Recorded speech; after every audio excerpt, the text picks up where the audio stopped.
Vous êtes cadre en CDI et que vous envisagez de partir, surtout ne commencez pas à parler d'argent. Ce n'est pas comme ça qu'on obtient 150 000 € net.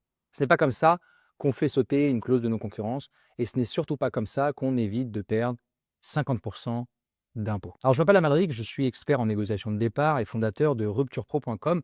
Ma mission est la suivante, vous éviter un refus catégorique, vous éviter de vous faire avoir par les RH et vous permettre de maximiser vos indemnités. Donc, si vous êtes en CDI, abonnez-vous à notre chaîne parce qu'un jour ou l'autre, cette vidéo pourrait bien vous sauver la mise. Aujourd'hui, je vais vous montrer les 2 erreurs fatales que font la majorité des cadres et ce que vous devez faire à la place dans une négociation. Donc déjà, ne commencez jamais par parler du chèque. C'est l'erreur numéro 1. Allez trop vite, trop frontalement. Alors vous avez peut-être en tête un chiffre, 50K, 80K, 120 000, 150 000 €, 500 000 €, peu importe. Si vous l'annoncez dès le départ, vous grillez toutes vos cartouches et pire, vous vous décrédibilisez. Et ça, c'est extrêmement important de l'avoir en tête. Pourquoi c'est une erreur stratégique? Déjà, parce que le rapport de force n'est pas installé. Vous adoptez une posture de demandeur, ce qui vous fragilise. Et le résultat est sans appel, on va vous répondre immédiatement par un refus.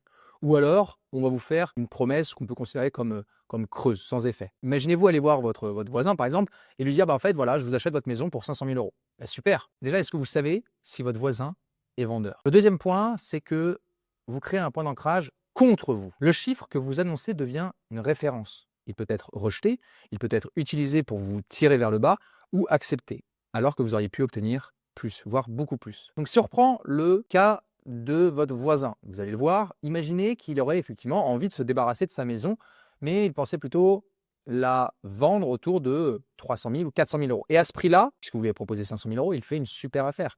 Mais vous, eh bien, vous payez bien plus que ce que vous auriez pu l'acheter. C'est la même chose, dans un sens ou dans un autre. Et dans ces 2 cas, vous grillez les étapes clés. Une bonne négo commence toujours à avoir un objectif. Et un objectif, c'est quoi? C'est un quoi et un quand. Donc vous devez identifier le quoi et à quelle date vous l'atteignez. Donc obtenir ce montant à telle date. Deuxièmement, c'est de se préparer à atteindre la table des négociations. Troisièmement, c'est atteindre ensuite l'accord de principe, ce qu'on appelle l'AMS, c'est l'accord mutuel de séparation. Et quatrièmement, c'est de partir avec un plus gros chèque. Donc c'est à partir du moment où vous avez l'AMS que vous avez une ouverture, que vous allez pouvoir parler des modalités de sortie. Alors rappelez-vous bien, vous ne proposez pas un prix, vous installez un contexte, vous faites naître un besoin et ensuite vous laissez l'autre venir sur votre terrain. Si vous partez la fleur au fusil ou vous prenez le sujet par-dessus la jambe, je vous garantis que vous allez vous prendre un refus. Ça, c'est clair et net. Il est indispensable que vous soyez au clair sur vos leviers et sur leurs faiblesses, les faiblesses de votre employeur. Alors, vous pouvez suivre exactement la méthode rappel pour vous préparer lors de votre prochaine négo. La méthode rappel, c'est en 4 points, RAPL, R pour le recul. Vous devez évaluer froidement le rapport de force avant d'ouvrir votre jeu. Vous devez être au clair sur les enjeux, vos enjeux. Le A, c'est pour anticipation. Vous devez préparer chaque échange, chaque intervention, chaque angle d'attaque, mais aussi anticiper leurs réactions, les ouvertures qu'ils peuvent vous proposer. Vous devez vous projeter, ça c'est extrêmement important. Et je le répète souvent, plus on anticipe une négociation, meilleures seront vos chances de maximiser vos modalités de sortie et de sortir en bon terme, à la fois sur le plan humain, à la fois sur le plan financier. Ça, c'est important de l'avoir en tête. Donc, rappel, R, A. Maintenant, le P. Le P, c'est pour la posture. Vous devez rester professionnel. Vous devez être en contrôle. Vous devez vous adapter aux différents profils que vous pouvez avoir en face de vous. Votre interlocuteur va changer. Et vous devez aussi vous adapter aux différents scénarios qui vont se dessiner. Le quatrième point, c'est le L pour le langage. Vous devez avoir les bons éléments de langage. Vous devez utiliser des mots stratégiques, jamais affectifs ou défensifs. Donc, quand vous appliquez la méthode rappel, vous gardez le lead. Et à chaque interaction, vous augmentez la valeur perçue de votre départ. Donc, on a parlé déjà j'en ai commencé par parler du chèque. Maintenant, je vais en venir sur le fait que si vous obtenez un chèque, vous ne devez absolument pas vous faire plumer. Qu'est-ce que j'entends par là? C'est super, vous avez réussi à négocier un montant. Bravo! Mais si vous vous arrêtez là, vous êtes encore loin du compte. Parce que ce montant brut peut fondre comme neige au soleil si vous ne verrouillez pas les modalités juridiques et fiscales. Et là, il y a 4 points de vigilance. Une fiscalité confiscatoire, si vous ne faites pas attention, va vous tomber dessus.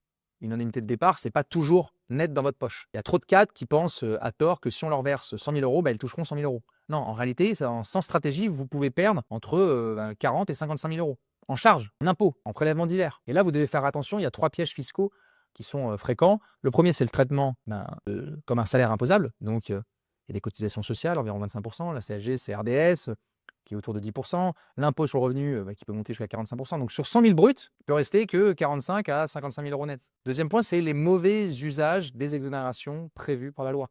Il y a un plafond d'exonération possible, donc jusqu'à 243 000 euros en 2025, mais uniquement si l'indemnité est correctement qualifiée et rédigée. Donc soyez vigilants. Et le troisième point, c'est pas prendre en considération ce qu'on appelle le calendrier fiscal. Si vous encaissez votre indemnité dans l'année où vous percevez encore un salaire élevé, eh bien, ça peut être une explosion de votre tranche marginale d'imposition. Et elle risque de faire sauter votre revenu imposable dans une tranche supérieure et être taxé à 41% ou 45% au lieu de 11% ou 30% si elle était mieux planifiée. Et donc, c'est ce qu'on appelle l'effet de seuil fiscal. Et c'est pour ça qu'il est crucial d'anticiper le calendrier fiscal dans la stratégie de sortie. Anticiper un décalage, un lissage, un régime du quotient, une année blanche ou bien encore un outplacement déductible. Voilà, il y a plusieurs choses sur lesquelles vous devez être à l'affût et accompagné. Donc, je vous ai dit qu'il y avait 4 points de vigilance. Le premier, c'était une fiscalité confiscatoire si vous ne faites pas attention. Le deuxième point maintenant, c'est la clause de non-concurrence qui peut être un piège, qui peut vous étouffer.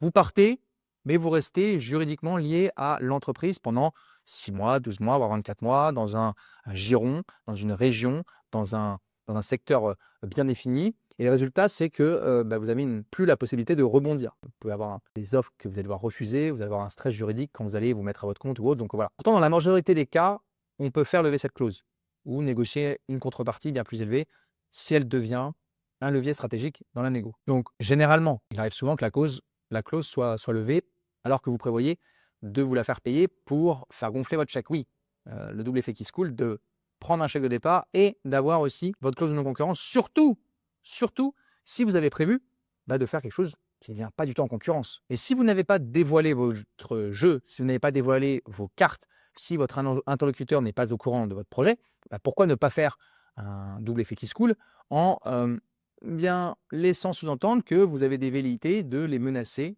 dans votre prochaine activité. Troisième point, c'est les délais de carence de Pôle emploi qui peuvent être plus longs que prévu. Vous devez être très au clair là-dessus. Il y a certains montages d'indemnités, notamment les transactions ou des indemnités très généreuses, qui déclenchent des reports de droit au chômage. Alors vous pensiez enchaîner sur une formation ou une transition, en fait vous tombez des nues, vous avez une mauvaise surprise, c'est vous prenez 4 à 6 mois de carence supplémentaires. Donc vous devez anticiper la carence, et ça c'est extrêmement important dans la structuration du deal dès la première proposition. Et puisqu'on parle de deal, ça c'est le quatrième point, c'est de faire attention sur le deal final. Ça peut être bancal, ça peut être attaquable ou non exécutable. Il y a beaucoup de conventions ou de protocoles qui sont mal rédigés. Je pense à des clauses qui sont floues, des montants qui sont parfois incohérents, des contradictions avec la convention collective ou une absence de référence juridique clé. Et les conséquences, elles sont claires. Ça peut être un blocage administratif, un refus de validation par la DRETS, voire une procédure prud'homale a posteriori. Tout doit être relu, ligne, par un avocat spécialisé, pas un généraliste ou un RH en interne. Vous devez vous entourer. Donc en résumé, voici ce que vous devez bien optimiser avec des professionnels. C'est le type exact d'indemnité et son traitement fiscal, la date de rupture et de versement, la rédaction stratégique des clauses sensibles, la neutralisation de la clause de non-concurrence, la carence Pôle emploi, l'exonération partielle ou totale de charges et d'impôts, la cohérence avec votre convention collective, l'évitement des risques de redressement ou de contentieux. Comme on le dit très souvent, un mauvais accord vous fait perdre de l'argent, mais un bon accord mal monté, c'est encore pire. Vous croyez avoir gagné alors que vous allez perdre prochainement. Donc, vigilance, vigilance, vigilance, vigilance. Si vous êtes dans une impasse aujourd'hui, ou si vous sentez que votre cycle dans l'entreprise touche à sa fin, ne faites pas l'erreur de vouloir tenter votre chance. Une sortie, ça se construit, ça se conduit, et un mauvais départ peut vous coûter très cher. Donc je vous invite à découvrir notre méthode sur rupturepro.com ou prendre rendez-vous avec nous si vous le souhaitez. On pourra faire un échange confidentiel de 15 minutes pour évaluer vos chances de sortie. En tout cas, si cette vidéo vous a été utile, partagez-la, abonnez-vous. Et si vous êtes prêt à préparer votre négociation sérieusement, vous savez où nous trouver.